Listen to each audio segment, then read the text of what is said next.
শুরু হয়েছে রাজ্যে যুবসাথী প্রকল্পের ফর্ম বিলি করার কাজ। বিভিন্ন জেলার ছবি রাখবো আপনাদের সামনে। সেখানে জেলায় জেলায় বিশেষ শিবির করা হয়েছে, ফর্ম বিলি করা হচ্ছে এবং একই সঙ্গে জমা নেওয়ার কাজও চলছে সমান তালে।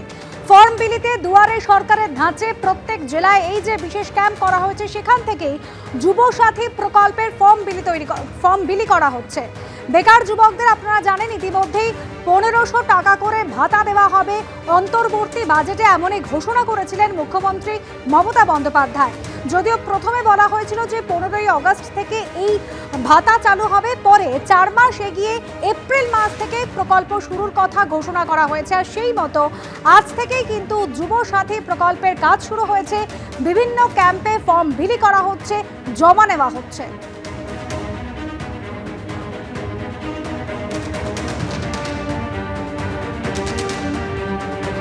তোমাকে জানিয়ে রাখি, এই মুহূর্তে আমরা রয়েছি মহিষাদলে যে কর্মবিধি ডাকুয়া মঞ্চ, সেখানে ক্যামেরা পার্সন মানুষকে দেখাতে বলবো এই যে মুক্ত মঞ্চ, সেই অডিটোরিয়ামে কিন্তু সেরকম ভাবে যে যুব সাথী প্রকল্পের যে ফর্ম, সেই ফর্ম কিন্তু জমা নেওয়ার কাজ চলছে।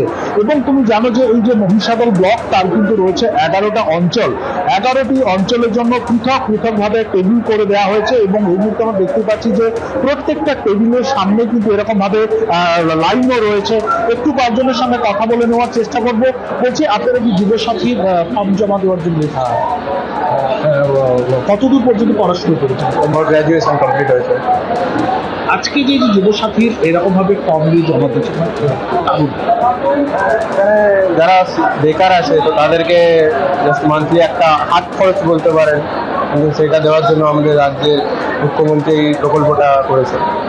অর্থাৎ তারা যেরকম ভাবে বলছেন যে হাত খরচ যেরকম একটা বিষয় রয়েছে, সেই বিষয়ের পাশাপাশি তাদের শিক্ষাগত যোগ্যতা অনুযায়ী তারা চাকরি পাক, অন্তত এমনটাই দাবি করছে। কেননা সকালবেলা আমরা যে জায়গাটাতে ছিলাম, হলদিয়া উন্নয়ন ব্লক, তুমি জানো যে তার পাশে শিল্পাঞ্চল, সেখানে কিন্তু অনেক যারা আজকে যুবসাথী প্রকল্পের জন্য এসেছিলেন, তারাও কিন্তু একই রকম ভাবে দাবি জানিয়েছিলেন। আরেকজনের সঙ্গে কথা বলে নেওয়ার চেষ্টা করবো। আজকে এই যে ফর্ম জমা দিচ্ছেন, আপনারা কি চাইছেন,